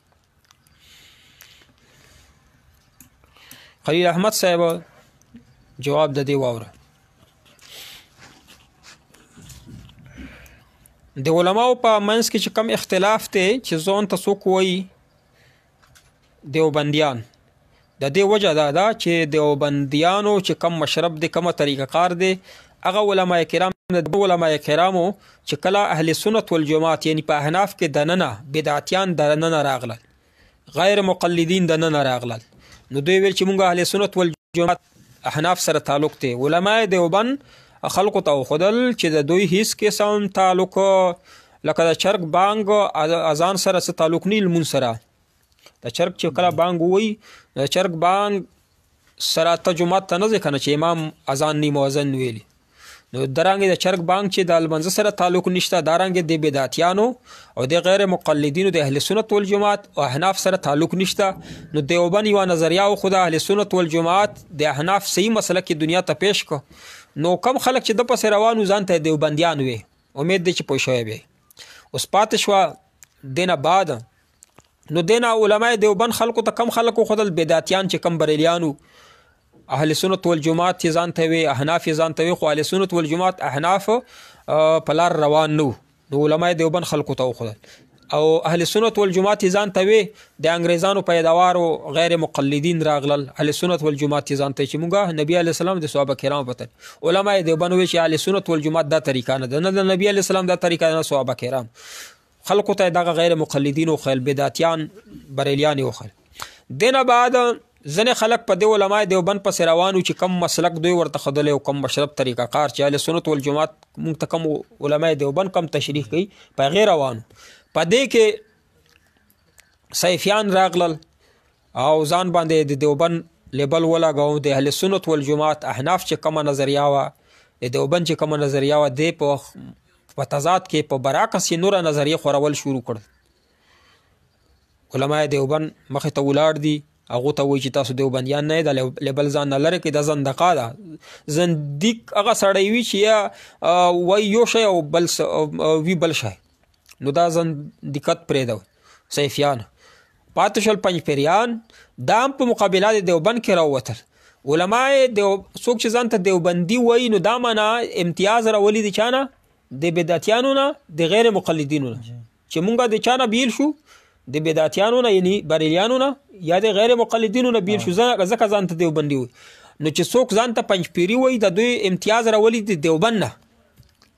په مسلک کې هم په مسایلو کې هم ما خو د عوامو په طریقه کار د علماو په اصطلاحاتو کې مې خبرې نه وکړې، د عوامو په اصطلاحات کې مې درته وویل چې علماء دیوبند درې شعبې غټې غټې لري د دین پلاولو د پر درې شعبې چې څوک د دې علماء دیوبند درې شعبو سره بغض ساتي، دشمني ساتي، نو علماء دیوبند څنګه دي؟ په دې خو اومي پوهېږي که نه، دا خو د عالمانو خبرې نه دي. زمونږ چې کم دلیل ورکو د عوامو په لهجه کې ورکو. سیفیانو ته مونږ ووې د میلاد په باره کې چې میلاد بدعت دی، که تاسو ورته مستحب وایي نو مستحب تعریف وکړه او بیا پې صدق کړه. د سیفیانو خوله قیامت پورې مونږ بنده کړه، نو دا اومي هم ته تپوس کولی شي، عالم لا پرېږده. اومي به ورته پسې خلاصه راوالي چې په خلاصه کې سنت و تعریف دا لیکلی شوی چې کم کار نبي علیه السلام یا صحابه کرامو کړی و، کله کله مواظبت یې پې نه کړه، نو دا اومي ته تپوس کولی شي چې مونږ خو میلاد په باره کې د نبي علیه السلام صحابه کرامو یا قول یا فعل مونږ ته معلوم نه دی، نو دې ته مستحب څنګه وایي؟ نو د میلاد متعلق زمونږ دوی خوله بنده کړه. بعضې خلک وویلی چې میلاد ته مطلق مروجه میلاد ته مونږه مطلق بدعت ورته وایي. دا تاسو مروج کم کې بدعت تی پکې کم میلاد کې خرافات تی پکې هغې ته خو صیفیان هم بدعت وایي. مونږ ورته مطلق که خرافات پکې وي او کنی میلاد منولو ته څه شی وایو؟ بدعت وایي. او چې څوک مطلق میلاد ته سنت وایي نو هغه څوک اقوال پیش کوي دی مهاجر امداد الله مهاجر مکی رحمت الله علیه یا دی اشرف علی تنویر رحمت الله علیه اقوال پیش کوي د سنتو دپاره چې کم قول پیش کیږي نه پیش کوي سنت چې ثابتای څه شي نه به ثابتای نه پیش کوي وایي چې تنویر صاحب لیکلي بیا موږ ورته وایي چې تنویر صاحب یا مهاجر مکی رحمت الله علیه د سیرت کمې جلسې کولې هغې د تاسو کم میلاد د دې په منځ کې اسمان او د ځمکې فرق دی اڅه بل شی دی تاسو هغه غلط تشریح کو نو مونږه میلاد ته مطلق دا واورئ چې میلاد چې دی مطلق ورته بدعت وایو که څوک یې وایي چې ثابت یې که نو را دې شي یا به مونږ ورشو ثابت خو دی عمر زید دوا خود هغه سیفیان کوي چې میلاد چې دی ویل مطلق میلاد خو حرام نه دی بدعت نه مونږ حرام دی بدعت دی نو لہذا که تا سره ثواب ثابتولی شي نو راشه مونږ ته ثابت کړه او تنویر صاحب چې کوم اقوال دي هغې بیا مونږ توجیه کوو هغه بیا له توجیه راشه مخامخ تاسو ته یې وکړو ښه عزیز خان صاحب الله تعالی اجر عظیم درکړي عجیز محمدی صاحب السلام علیکم وعلیکم السلام ورحمت الله مختفی صاحب دا انیبا معنا څه ده انیبا یعنی متوجه چې وي الله طرف ته انابته دې ته ویلی شي کم سول ایک بار کہنے پر طلاق ہو گئی رابعہ ایان وئی سلام وعلیکم السلام کیا ایک بار کہنے پر کیا طلاق ہو گئی یو ځلې چې ښځې ته ووایه چې په ما طلاق کیږي خو رجوع بیا ورته کولی شي ښځې ته بیا رجوع کې یعنې ووایه چې بس ما رجوع وکړله که 3 ځله دې وویلې نو بیا دڼیه کیږي بیا خو تحلیل نه بغیر نه روا کیږي یو ځلې سره بیا رجوع کولی شي او که په ژوند کې د یو ځلې وویلې نو طلاق بیا دې رجوع وکړه بیا دې بیا څو میاشتو پس بیا ووایي بیا دې رجوع وکړه که 3 ځله دې پوره کړي په ټول ژوند کې بیا رجوع نشي کولی جواب ملاو شو محمد نبی سے جی شیخ دواهر صاحب دا طاهر صاحب دیوبند فارغو کنه طاهر صاحب جی شیخ طاهر صاحب بالکل دیوبند فارغو خو دغه په وجه باندې دغه ځینې مسایل دیوبند اختلاف وکړو ځان لا یو مسلک جوړ کړو علماء دیوبند چې کم مسایل دي په هغې باندې تقریبا عمل یې کو خو ځینې خبرې داسې وي چې د بدعتیانو کمې خبرې هغه د یو هغې باندې عمل کو نو علماء دیوبند په هغه ټایم دته ووایي چې ته د علماء دیوبند نه انحراف اعتزال یې کړی و او عمران اللہ صاحب وی اگر آخر رکعت کے تشہد پڑھنے کے بعد دا محمد نبی صاحب کم چې دا بدعتیان پنجپیریان دي دا زمونږ د دیوبند د 3 وړو شعبو اختلاف خو کوي د دعوت تبلیغ تصوف د سیاست د دې خو مخالف دي خو زمونږ نظریت دغه نظریاتي چې کم دینی شعبې دي زمونږ یوه شعبه د افواج پاکستان چې زمونږ ملک حفاظت کوي دغه پنجپیریان صاحبان د دې مخالف دي دوی په هر میدان کې دوی سره هم هغه تحریک طالبان کې ټول دوی وو ملا فضل الله چې و یا هغه ابوډا سو په بجوړ کې سروم یو بجوړ کې چې تحریک شروع کړی صوفي محمد صاحب پنجپیر ملا فضل الله صاحب منګل باغ صاحب په باډې کې چې څومره وو ځکه چې حکومت طرف نه په دوی باندې زدا مقرر شوی چې ما وایي د دوی ذهنسازي وکړه تاسو دیوبند والا خلق دي په زرګونو خلق جمع شوي سرنډر شوي چې ما نږدې نه ولیدل نو ما معلومات وکړم پته راته ولګېده چې دا ټول پنجپیریان دي دیوبند لیبل یې په ځان لګولی دی هلته یې ترجمې کړي 1 میاشت 2 میاشتې طاهر سره نو طیب سره نو دا د افواج پاکستان هم مخالف دي علماء دیوبند مخالف دي افواج پاکستان مخالف د دوی یو مشر و میجر عامر رغام د حکومت خلاف بغاوت کړی بیا دڼیا کړو حکومت ختم راوباسل نو چې کله تحریک طالبان سره حکومت مذاکرات کول نو حکومت ته بیا پته ولګېده، موږ ورته ویلي وو خو پته ورته ولګېده چې دوی کم مرکز دی هغه میجر امیر رور دی طیب عیسر، نو میجر امیر یې په مذاکرات کې شامل کړی و. تاسو ته به یاد وي که نه چې طالبانو سره د مذاکرات وکړي. په دې وجې نه چې میجر امیر دوی خو ډېر خوښ وو، هغو ته پته وه چې دا پنجپریان دوی جوړ کړي، نو ځکه مذاکرات کې دی شامل کړي. نو دا زرګونو کسانو چې مونږ سرنډر وو، مونږ ځینسازي کوله، ټول پنجپریان وو. وعلیکم السلام مراد علی خان صاحب. اگر عمران اللہ صاحب وہی اگر آخری رکعت کے تشہد پڑھنے کے بعد معمولی اٹھ جائے تو سجدہ شاوا آخری تشہد دے وے نو لګوندې چې اوچت شوې لګوندې قیام ته نږدې نه وې لګوندې اوچت شوې قیام ته نه نږدې نو بیا سجده سوا در باندې نه راځي، او که دومره اوچت شوې چې قیام ته نږدې وې بیا در باندې راځي. مراد علی وعلیکم السلام. سید خان صاحب وایي نن چې پخوا پېښور کې دیوبند نه علاوه څوک نه و، دا اوس نورې فرقې د کم ځای نه راغلې، روزانه نوې ملا راشي او دیوبند والا ته غلط وایي، او که نه چې څوک دیوبند والا ته غلط وایي. یقینا دا خبره ده بالکل سمه ده چې پېښور ګرد و نواح کې ټوله صوبه کې علماء دیوبند یا دا مسلک چلېدو.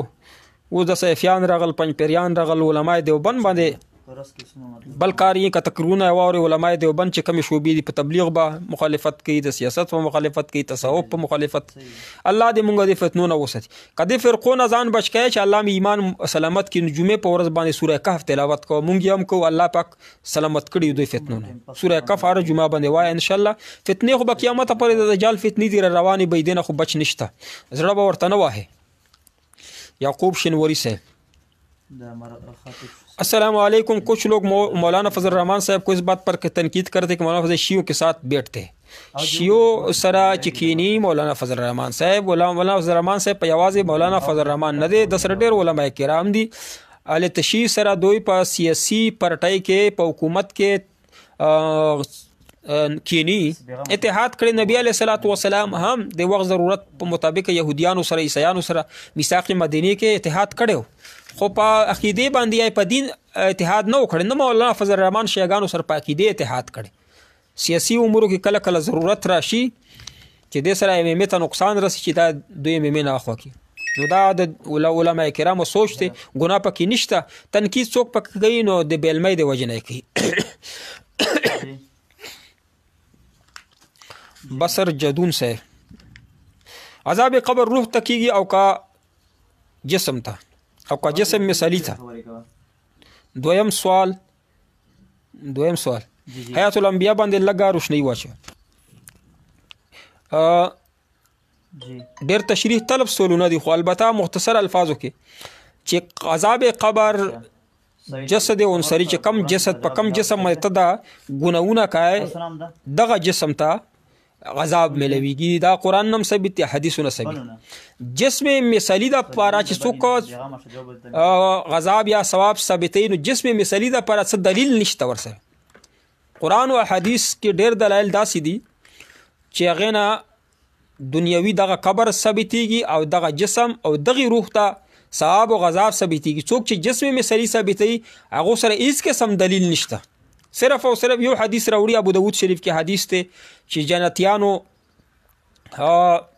ارواحونه به الله پاک د مرغانو په ججورو کې واچي او په جنتونو کې به ګرځي.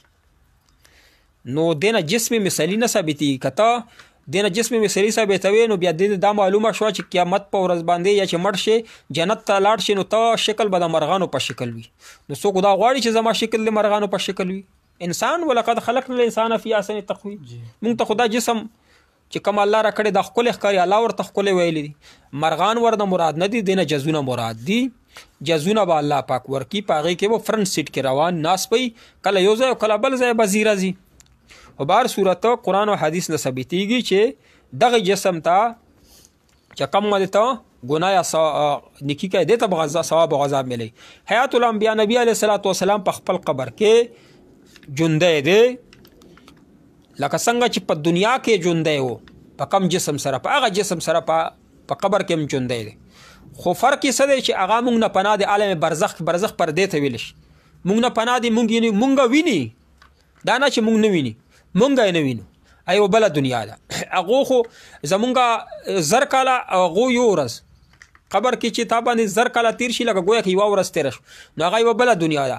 خو لیکن هغې دپاره دا عقیده به نست نبي علیه السلام ژوندی په دنیا کې چې ژوندی و تعالی به په عجم کې به چې سوال وکړو یا رسول الله زما امداد وکړه، امداد دی نه شو کولی، الله به د امداد کو. برې ژوندی خو دی، خو دا معنا نه چې اوس دې کې ته ورته چغې وایه چغې دې نه اوري، فرشتې ورته ستا درود و سلام رسوي چې نږدې شي ورته قبر ته ورشي نو هلته کې مخامخ اوري. صحیح دی. دغه زمونږ عقیده د علماء دیوبند عقیده ده. امید دی چې سر به دی په خلاص شي وي. قاسم یوسفزئی وایي چې تا سره څه ثبوت دی؟ د کومې خبرې ثبوت غواړي؟ کومې خبرې ثبوت غواړي چې تاسو له ثبوت درکو؟ که د دې خبرې ثبوت چې پنجپیریان د تصوف مخالفت کوي نو ته په نیټ باندې یوټیوب باندې وګوره پنجپیریانو بیانونه چې اولیاء کرامو یا تصوف باره کې د دوی څه خیال دی. تبلیغ په باره کې د پنجپیریانو سره کینی چې هغه مشر جوړ کړی مفتی توصیف بیان واوره چې هغه د تبلیغ په باره کې څه وایي. وایي څوک چې تبلیغ مخالفت کم شیخ نه کوي یا کم مولا نه کوي هغه خنزیر دی، که ته یې نه کوي نو تعالی خنزیر هم وایي. نو دارنګې طیب صاحب هغه ځان سره کینولی دی. او د سیاست والا چې کم د علماء دیوبند پارټي د هغې هم مخالفت کوي، درې وړو شعبو مخالفت کوي. میجر امیر خبرې ثبوت غواړي شکر الله صاحب. نو میجر امیر صاحب نه تپوس وکړه چې څنګه دنیا حکومت ته ډسمس کړی نه نو کړی نه، خو دا هغه کړی و که نه بغاوت کړی. او دا ثبوت چې دا پنجپیریان ټول تحریک طالبان کې دي که ما درې که ما درته ووایي چې د دوی ذهنسازي ما کوله حکومت زه مقرر کړی وم، دا میجر امیر ورته ما ښودلی و جنس ته چې دې ته دغه طیب ته ورشي دا به منې به یې کړي، خو بیا یې منې نه کړ، هغو ته پیسې میلوېدلی، بیا طیب خبره یې نه منله. بیا خیر عزیز کاکر صاحب کیا فرماتے ہو مفتیان کرام مکان مالک کرایہ دار سے کرایہ بطور ایڈوانس لے سکتا ہے، کیا یہ جائز ہے؟ خدا نخواستہ اگر اس صورت حالات میں کرایہ دار کا انتقال ہو جائے نو دومره زیاتې پیسې په ایډوانس کې نشي ته اخیستله چې دا کم مروجه طریقې خلک لکونو پیسې اخلي. 10,000 روپۍ والی چې مثلا بل دکان راته خراب نه کړي نو اب امانت پراتی وي، کرایدار پیسې به تا سره امانت وي 15,000 یا 6,000 روپۍ ته والی، زیاتې نه شي اخیست، زیاتې نه اخیستلی شي خو زیاته کریا ته اخیستلی، یو کال ایډوانس کریا ته واله خیر دی، بیا هغې باندې چې څه کوې کوه. وعلیکم السلام. صرف دیوبند والا ٹھیک یقینا الحمدلله شاکر الله صاحب چې صرف او صرف نن سبا وخت کې علماء دیوبند هغه اهل سنت والجماعت احناف مسلک ولا صحیح احناف مسلک دوی سره دی، اهل سنت والجماعت مسلک طریقه کار باندې دوی روان دي، او دین علاوه چې څوک د دوی مخالفت کوي نو دا په غلطه باندې دي ثابتولی شو هر وخت کراشه تاسو ته ثابت. محمد نبی صاحب مفتی صاحب پسې څه خبرې مفتی صاحب فدا صاحب پتا سو پسې څه خبرې کړې دي دا برکه څه وایي جی مفتی فدا صاحب په ما پسې څه خبرې خو نه دي کړې. مفتی فدا صاحب ویلي چې کنځلې به نه کوم، ما ورته ډېر ښه خبره ده، امید دی چې مفتی منیر شاکر ډلې ته به واوړي مفتی فدا صاحب انشاءالله، ځکه چې مفتی منیر فدا شاکر ډله چې د هغه کنځلې نه کوي، یو بل ترد و بدل نه وي، اختلاف په خپل ځای. مفتی فدا صاحب هم لب الحجا داسې ده چې امید دی چې مفتی منیر شاکر سره به هغه شي او د علماء دیوبند چې کمې شعبې دي د مخالفت په پرېږدي انشاءالله. نور ما پسې خو څه نه دي ویلي، که ویلي وي نو دلته نږدې دی نه چې زه ورته څه تحفه ولېږم، زما ګناهونه یې کم کړي دي نو زه به لږ څه تحفه ورته ولېږم انشاءالله.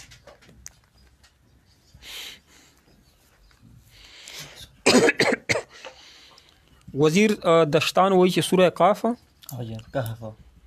منځه نه مخکې وروسته په جمعې په ورځ څه ټایم دی وویل منځه نه مخکې چې راپاسې سهار لمونځ وکړې نو سوره یاسین وایه دا ووایه، او که بیا ته غرمې وایه مازدیګر نه مخکې وایه، ماښام نه مخکې جمعې ماښام باندې جمعه ورځ ختمیږي ویلی شي، هر ټایم یې ویلی شي. محمد آصف صاحب ستاسو سلام قبول دی، الله دې تاسو په دنیا آخرت کې اجر درکړي. بصر جدون صاحب وعلیکم السلام. عباس خان صاحب ممتی پس لمونځ نه، ممتیانو پس لمونځ مه کوه. ممتیان چې په پنجاب کې دي د هغو له کم مشر دی حیضر حیات د نومې براقصه اسم به مسمى چې دی حیات ژوند ته ویل شي او دوی ممات دي. نو حضر حیات بیانونه واوره په یوټیوب باندې چې هغه د تبلیغ یا د حدیثو متعلق څه وایي. حضر حیات ممتی یا داسې ممتیانو پسې لمونځ مه کوه. کنځلې ولکه سیف الله غزنوي صاحب څه دلیل ووایه کن. جمعیت علماء اسلام وایي چې مفتی صاحب صافیان ځان ته دیوبندیان وایي. دیوبندیان دي نه، قطعا نه دي. دې باندې زمونږ پیج باندې ویډیو شته 15-16 منټه وایوره، ثبوت سره مونږ پیش کړي چې صافیان دیوبندیان نه دي، دا هغه دي دا بریلیان دي. څومره اختلاف مونږ بریلیانو سره په کومه عقایدو کې دی هغه عقاید دوی ځان ته راخیستي. اوس علم غیب په باره کې وایي چې بریلیان چې کم دي هغه علم غیب ذاتی نبی علیه السلام د پاره مني، مونږ اتایي منو، ذاتی نه منو. د مونږ وایي چې علم غیب نبی علیه السلام ته ثابتول. علم غیب دغه ټکې دا علماء دیوبند د دې مخالفت کې چې علم غیب الله نبی علیه السلام ته علم غیب ورته نه وایي. کم علوم چې نبی علیه السلام ته حاصل دي علم غیب کې نه راځي. نو صیفیانو صاحبان چې کم څومره دي دا د دیوبندیانو سره هیڅ قسم تعلق نشته. یو ویډیو کې موږ لیدلی دي چې هغه چرګ ولا بانک چې کم د لمانځه سره تعلق نشته، داسې صیفیانو د دیوبند سره هیڅ قسم تعلق واسطه نشته ده. دروغجن دي. پګړی هم د دیوبندیانو په شان باندې نه دي او د سنت مطابق پګړی هم نه تړي. سبل شان ته پګړی په سر کړي غټ غټ تالونه. واشنگ مشین میں کپڑے نجس دھوتے ہیں. دې جواب موږ عمرزي صاحب درکړی دی. ستا سوال موږ لیکلی و چې نجس کپڑے په واشنگ مشین کې ووینځې نو وروستو به بیا پاکې اوبو باندې پاکای راوباسې کني نه پاک کېږي، ځکه ګنده او نجس کپړې چې سره یوځای شي نو نورې اوبه چې کمې په مشین کې نجس کې نور کپړې بېلمازي شي.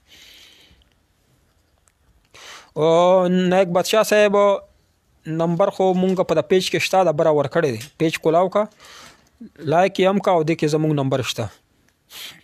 د مدرسو پیسو باندې حضرت بلال صاحب وجه کاروبار کولی شي؟ نه. محتومین کولی شي، هغه ته پر وخت محتومین کاروبار پې کوي خو مدرسې ته پې ګټه کوي، بیا ټیک ته. خو که مدرسې ته پې ګټه نه کوي خپل جیب ته پې کوي، جایز نه دی. احمد سعید صاحب جزاکم الله.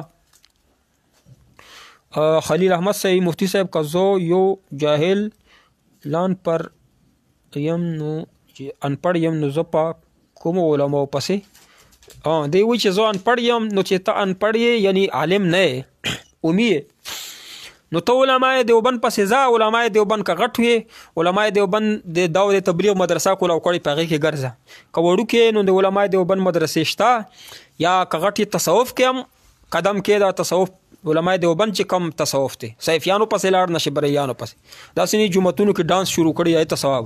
صیفیان چې دا کنه ډانس ته وي دا سنت دي، مستحب دي. استغفر الله ربي من كل ذنب واتوب الیه. الله پاک دې فتنو نه مونږ وسي. تصوف کې بیا ډېر احتیاط کوه چې علماء دیوبند پکې وپېژنې. داسې نه چې صیفیانو درته ویلي چې بورډ یې لګولی چې مولانا فلانکای صیفي دیوبندي.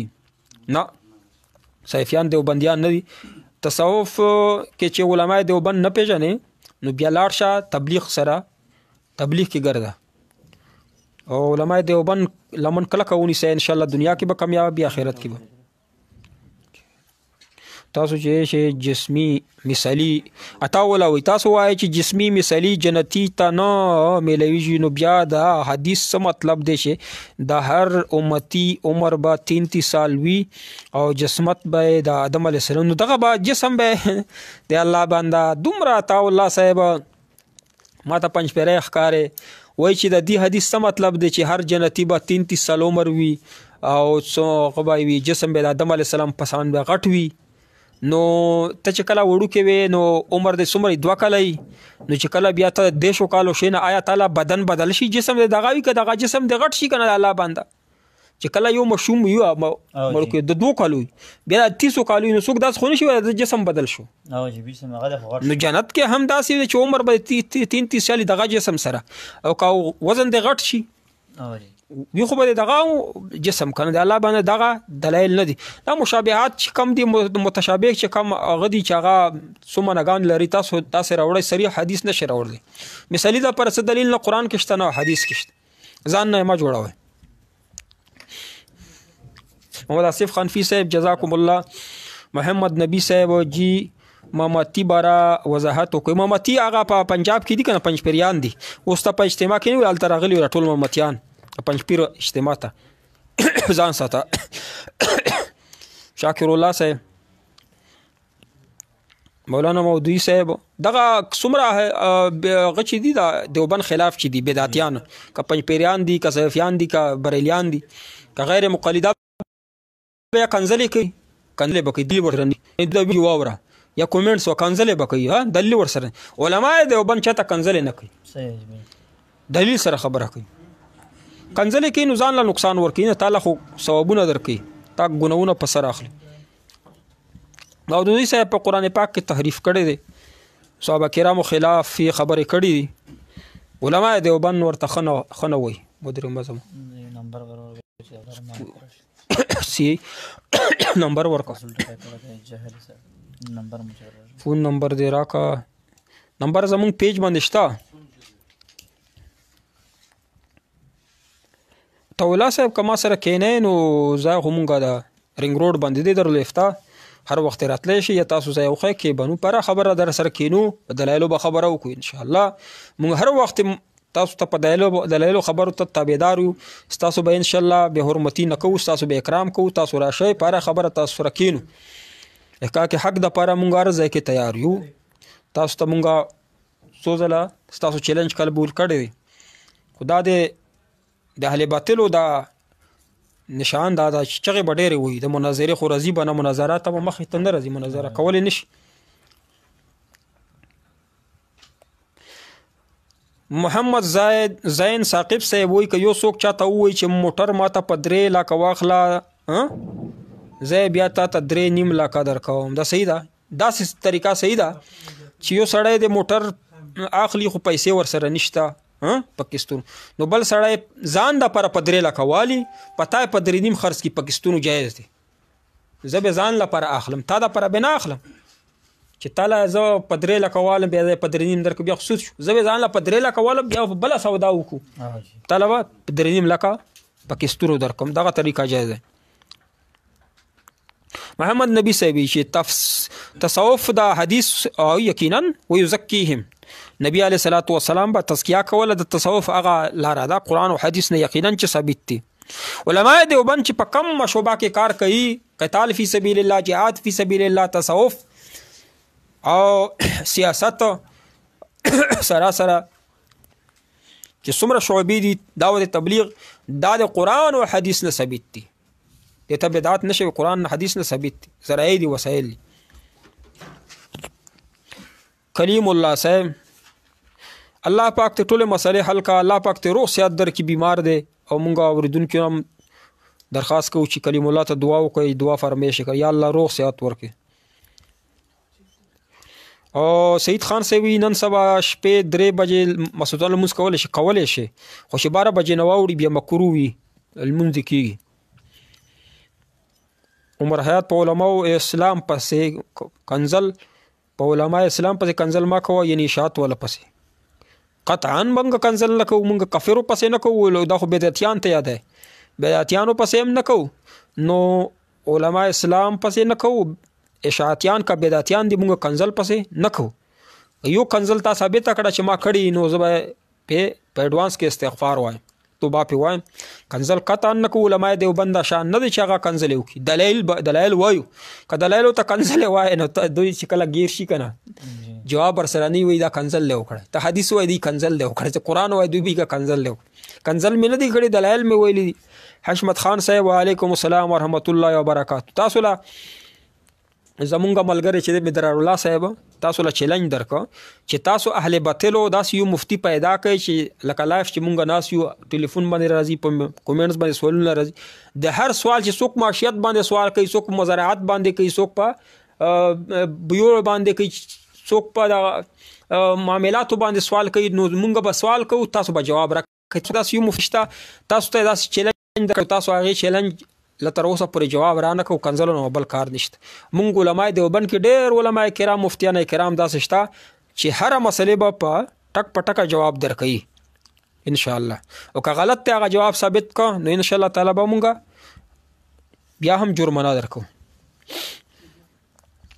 او نو ټلیفون باندې چا مسله وویله محمد واجی څو کسان صحیح وایي یو د مومن خان محمد زین صاحب یا زین صاحب وایي زین نه دی او محمد زین ثاقب وعلیکم السلام الله پاک دنیا آخرت کې ښایسته ابو شهاب وزیری صاحب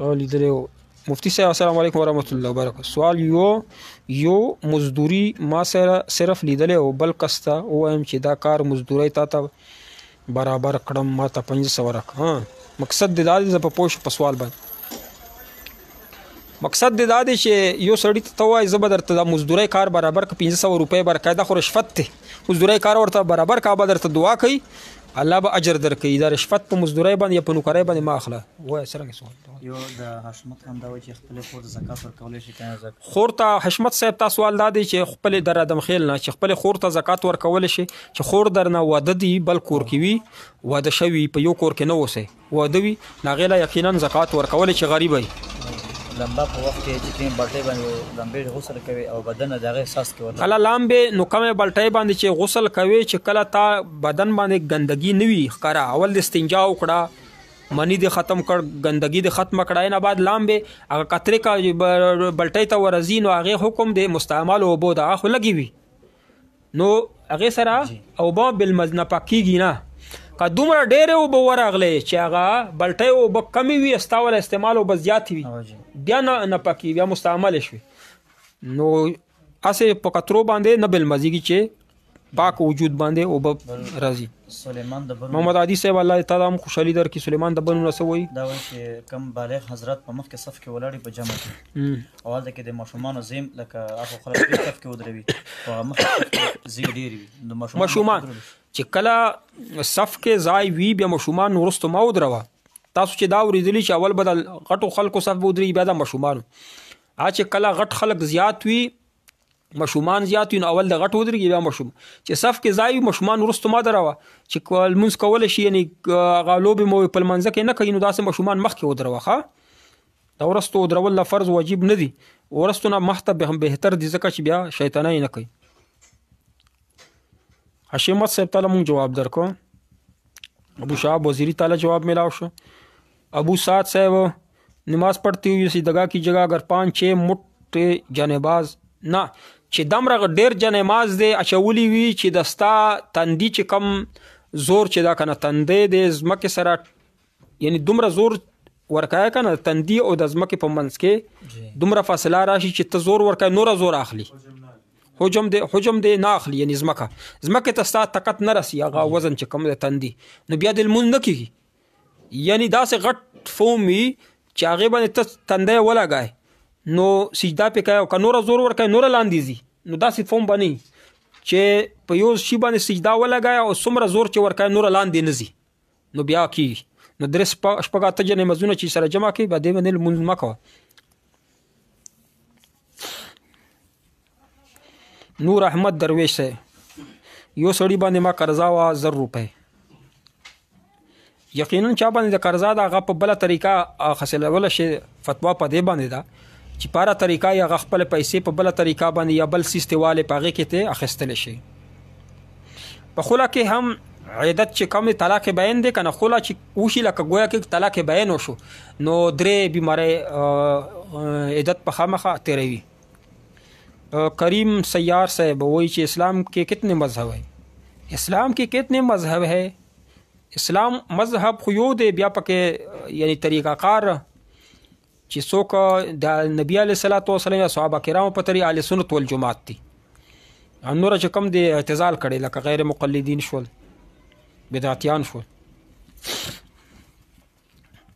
جی اسلام خو یو د اهل سنت والجماعت چې کم دی روان دي نو غیر مقلدین ځان له بل مذهب جوړ کو غیر مقلدین ځان ته وای جماعت المسلمین وای اعتزال یو کو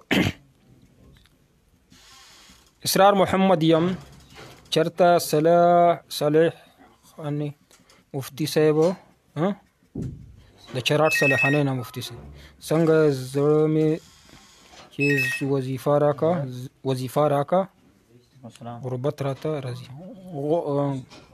جی او جواب ملوي غبرهټ ته پر زبې ورکه ثبوت اعوذ بکلمات الله التامة من غضبه وعقابه وشر عباده ومن همزات الشیاطین ويحضرون. دغه وظیفه یاد کا سار او مقام درې ځله وای غبرهټ به ختم شي. خالد بن ولید رضی الله تعالی نبی علیہ السلام تو فرمایل چې ما زړه کې غبرهټ راځي. نبی علیہ السلام ورته دا وظیفه خود لا دا ویل چې دا وظیفه مې 3 ورځې ویل نو زړه مې مضبوط شو زمری پشان باندې. دا وظیفه وای اعوذ بکلمات الله التامة من غضبه وعقابه وشر عباده ومن همزات الشیاطین ويحضرون. من خان د پټګرام د پښتنه کې چې دغه شکار چې کوم روز شپې دي په ټیم کې شکار څومره کول شي لکه څومره مرغۍ وشتل شي هغه زبا کولو کومه طریقه ده شکار د پر چې څومره شکار کول شي ستا مرزي ده او زبا کولو طریقه ده چې کومه د نور زناور زبا کای داسې به زبا کای. البته خطا سره غشې ده په غشي باندې وولې نو الله اکبر وای بیا په غشي باندې شکار وولې ګولای ټوپک ګولای باندې چې وولې چې مردار شي نو مردار دی. غشي باندې چې وولې کبه مردار شو هم نو حلال دی. غشي باندې داسې یو شیز باندې چې وولې چې هغه داردار وي یعنی نوکدار وي. اوس کتا د ټوپک ګولای داس نری تیرا کړه پسیان باندې د غشي په شان د کړه ټوپک ګولای بیا دی وشتو بیا ټیک د عام چې کوم ټوپک ګولای دی په دی ولې مرداریږي صحیح ده او چې حلال کې صاحب کی بیا حلال. جی بالکل ورکوي شي بیا د جواب ملاوي نه دا وایي مولوی صاحب چې مونږ بل مولوی صاحب تاسو کړه هغه چې خور تاسو سره پټي کار سره شرکت نه غي زکات نه شور کولې ما درته و چې مو خور تر سره شریک وي پښوی دا او چې شریک ای در سره کا واده وی چې په مال کې د میراث کې در سره شریک ده نو زکات خود د خپل پیسو ورکای کده زمکه ورکای زمکه کې در سره شریک زمکه کې هغه حق ته خپل زمکه ورکا او کده پیسو زکات ورکای چې پیسې در سره ورکول شي.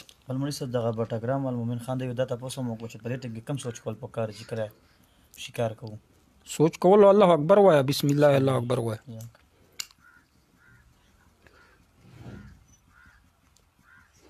وزیر دشت سے په سوال له پوی نشو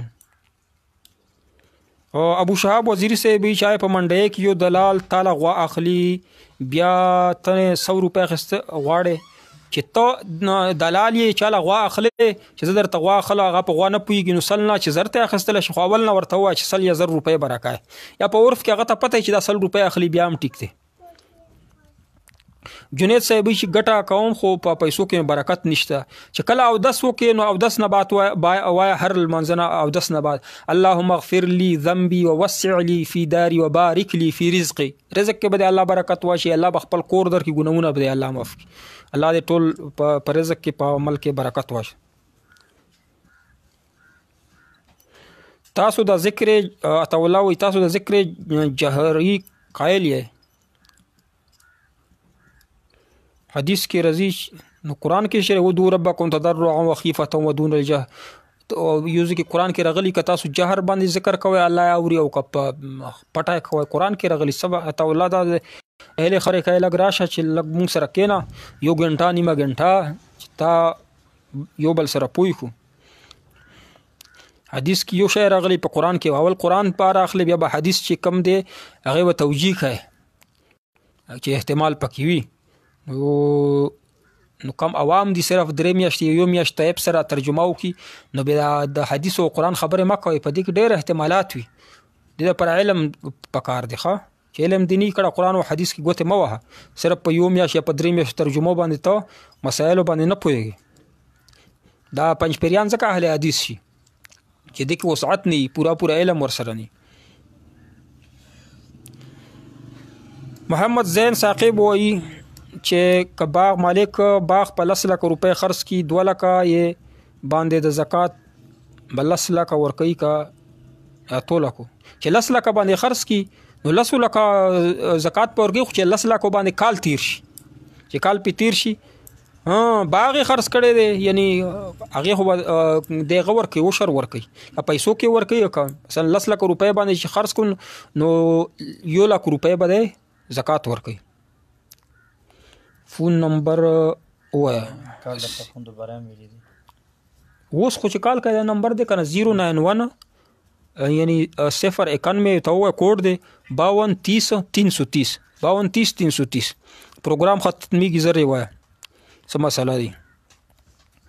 محمد اسرار صاحب ډیر مننه الله پاک ته خوشاله کا وی زه د صالح خانې یم چراټ نه. ستاسو کور ته موږ دعا کوو چې الله دې ستاسو کور کې خوشحالي راولي. طلاق و ثلاثه په باره کې وضاحت وکړو. طلاق ثلاثه په باره کې مونږه پیج کې ویډیو شته ده، ډیره تفصیل سره ده، لږ واوره. 3 طلاقونه دي، ته قرآن هم 3 ویلي، حدیثو کې ورته 3 ویلي شوي، او 4 مذهبونه چې څومره دي 4 مذهبونه ورته 3 ویلي. دې باندې مونږه ویډیو شته دلایلو سره.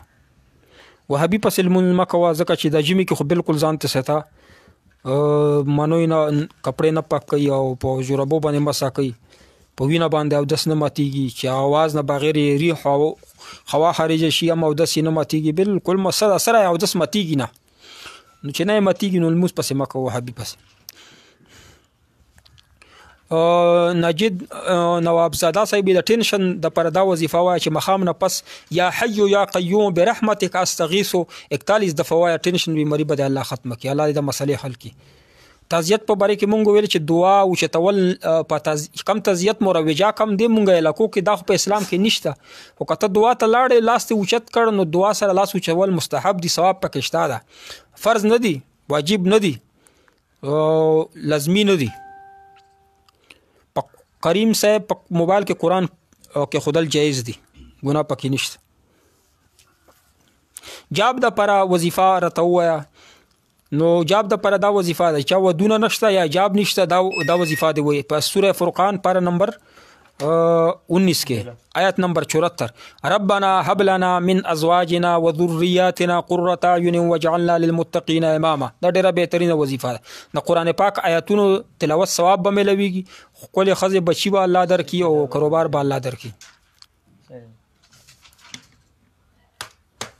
دا وایي مونږ چې په ټوپک باندې تخکار ولې هغه سره مړ شي، ټوپک باندې چې ښکار ولې مړ شي او تعالی الکړي نه مردار دی. د سوال را فون باندې څوک چې ټوپک باندې ښکار ولې مردار شو حلال دی نه کنو مرداړيږي. خو طریقه ما درته خو د ګولای شي دي کنه په د کم ټوپک ګولای شي د غشي په شان تیرې کوي. یا بسم الله الله اکبر، د غشي په نه دار به نه جوړ کا، دار لکه د چکو یا د غشي په شان مې بیا پیولې سیبو په میوا کې اره میوا چې دا محمد زین ثاقب صاحب چې عرب میوا دا چې زمکه نس شهر اوزي احناف په مسلک کې مسلک دا دی چې زکات په ورکای. ایک کمپنی के लिए गाड़ी की नूर अहमद दरवेश वही एक कंपनी के लिए गाड़ी की ज़रूरत है, तो मैंने एक दिया महाना कमीशन पर, और बिल्कुल देता इजारा विले शखपल गाड़ा पे इजारा वर्के हर मियाश पैसे ते आखली गाड़ी खपल वर्के पे इजारा बांधे दा जायज़ दी. جنید بوی د غصه ختمولو د پر څه حلو خه غصه د پر به سوچ دا که کله غصه درشي نو بو چا باندې غصه راشي نو بو وای شي الله پاک ما باندې ډیر زیات قدرت لري، زمونږ کم ګناونه دي، الله پاک ما باندې ډیر قدرت لري چې مال عذاب راکې خو نه راکې، نو غصه باندې سړیږي دا یاد او بل دا چې ولاړی بیا کینا چې ناستي به سمل او بس کا د غصه چې دا ور ناراضي نبی علی السلام راغلی او به وس کې حدیث کې راغلی نو غصه د ختمي اعوذ بالله و شیطان به وتختی کی دعا به وکړو. امين الحمد لله رب العالمين والصلاه والسلام. یا الله زمونږ اوریدونکو څومره سم مسلې ټول مسلې حل کړي. یا الله چې څوک بیروزګار دي روزګار نصیب او ګرځوي. یا الله څوک علم کوي په کم شوبه کې دعوت تبلیغ شوبه کې دي تصوف شوبه کې دي jihad کې دي. یا الله کامیابی نصیب کړي. یا الله څومره بیماران دي شفا کامله عاجله نصیب کړي. یا الله چې ودونه نشته پزړه پورې ودونه ورته نصیب کړي. یا الله زمونږ مال او جان کې برکت واچي. یا الله د هر قسم شر نه مونږ په امان کې زمونږ کورونو کې. یا الله مینا محبت پیدا کړي ورونو په منځ کې خواندو ورونو په منځ کې او بچو په منځ کې مور پلار په منځ کې. یا الله خزه خوان په منځ کې مینا محبت پیدا کړي. سحر نه جادو نه یا الله ټول مسلمانان په امان کې. یا الله زمونږ فتنونه د فرقونه تفرقونه دهشتګردۍ نه یا الله مونږ په امان کې. یا الله زمونږ زړه مرادونه ټول پورا کړي. زمونږ څومره اوریدونکو زړه کې یا الله څومره مرادونه دي ته پورا کول شي ټول مرادونه پورا کړي. یا الله مونږ ته صحیح په قران او حدیث باندې پوهه نصیب کړي. یا الله اسلام د پر څوک جنگونه کوي افغانستان کې مجاهدین دي کشمیر کې دي یا الله فلسطین کې دي دنیا کې کم ځای کې دي. یا الله غو ته کامیابی نصیب کړي. یا الله زمونږ ملک امن و امان راولي. زمونږ ملک یا الله اسلامی نظام نفذ او دایم کې او کم مسلمانان رونه چې و سم د دعا د پر فرمایش کوي یا الله د ټوله دعاګانې په خپل دربار کې قبول کړي یا الله ستاسو په خزانو کې هیڅ قسم کبه نه راځي د ټوله دعاګانې په خپل دربار کې قبول کړي او محمد رحمان مولوی صاحب ورور بیمار دی یا الله شفا کامل عاجله ورکړي یا الله دعا ورته وکړي یا الله دله شفا کامل عاجله ورکړي څومره بیماران دي یا الله شفا کامل عاجله ورکړي یا الله منګه ختم کړي غربت ختم کړي وصلی الله تعالی علی خیر خلق محمد